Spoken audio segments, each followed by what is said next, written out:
Hi folks, we are here driving a 2001 Saturn SL.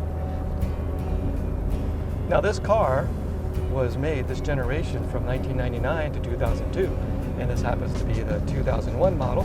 Now the car itself drives pretty well, and I've actually taken this car on a long trip, about an 800-mile trip to my sister's wedding. Took the family, and we had a good time. Hello. Hi, Bob. I am Bob. I smell somebody's feet.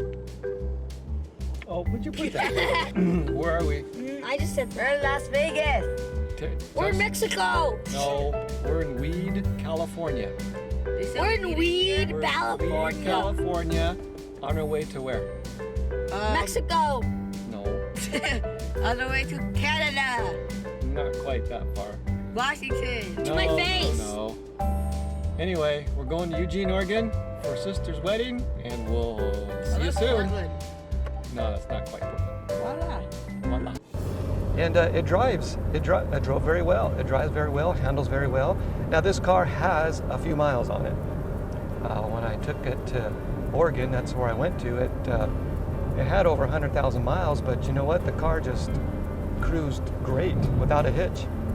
This one's an automatic. It is a 4-speed overdrive, and but it drives very well. One thing that I noticed about it is,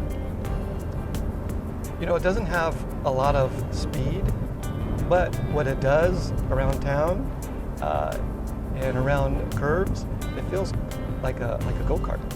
It kind of handles like a go-kart, and it can power through corners. It handles very well, and it's actually pretty comfortable. Now, a couple things I like about it is that the instruments are very obvious. They're right there, very easy to read. And it has a tachometer, speedometer, fuel gauge, and temperature gauge. The temperature of the car runs very, very nice. It's a cool running motor. And you know, I like a cool running motor. I don't really care for, you know, the temperature that rises, you know, runs about half the needle. I don't really care for that on a car.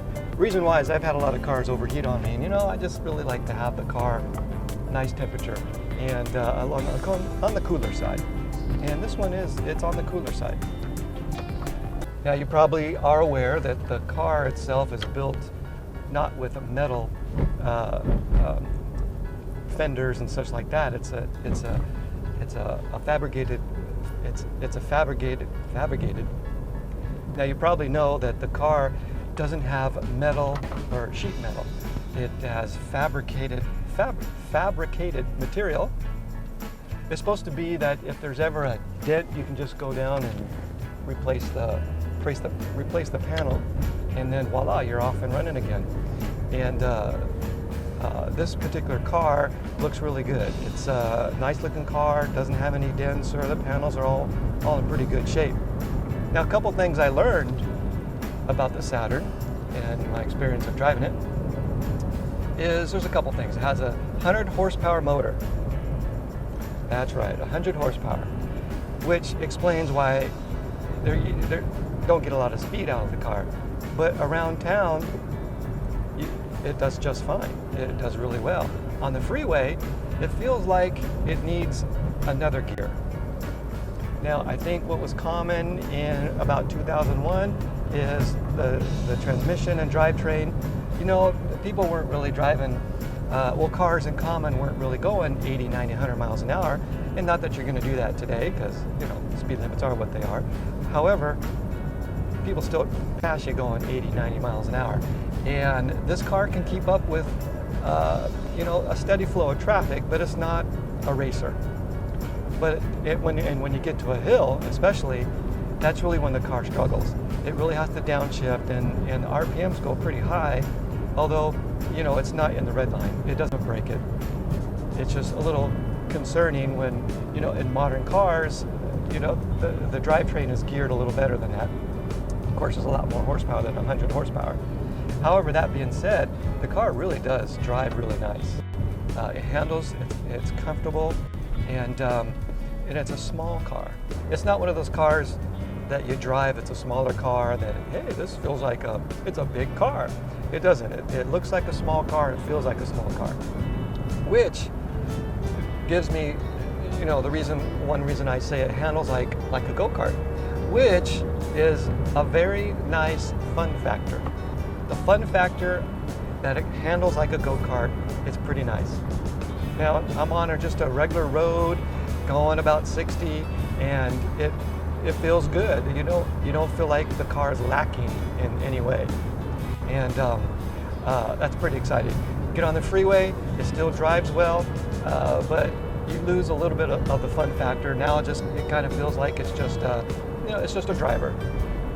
Now, I did take this on a long trip, and it drove fine. Wish it had a little bit more power. That's the only thing.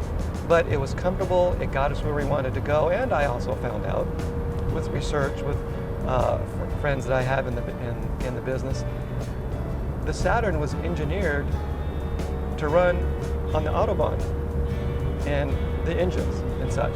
So they're meant to take abuse, they're meant to be run hard, and they're meant to last.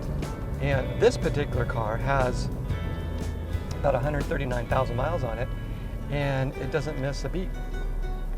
Now, a couple things that did happen with the car is the plastic radiator. Now, the radiator housing is plastic, and there is a fitting that goes into a plastic molded fitting that's molded onto the plastic housing, and that broke, that split. And what happened was fluid was now racing out of a hole that was in between plastic and plastic.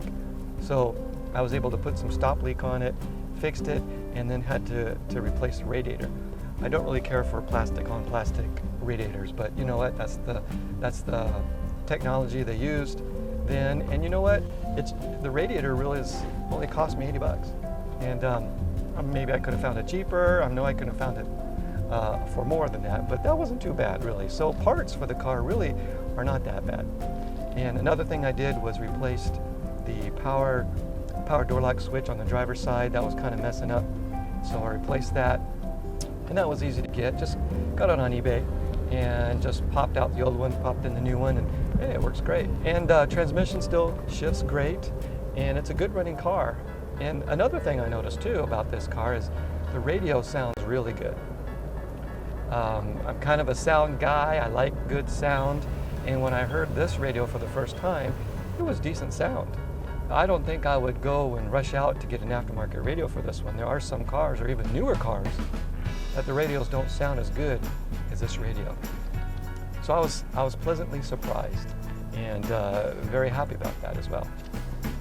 So I guess with my review on this car, road trip wise, you'll be okay. It's a good car. However, the only challenge that I had is, it kind of gets outpowered when you're on the highway by other cars.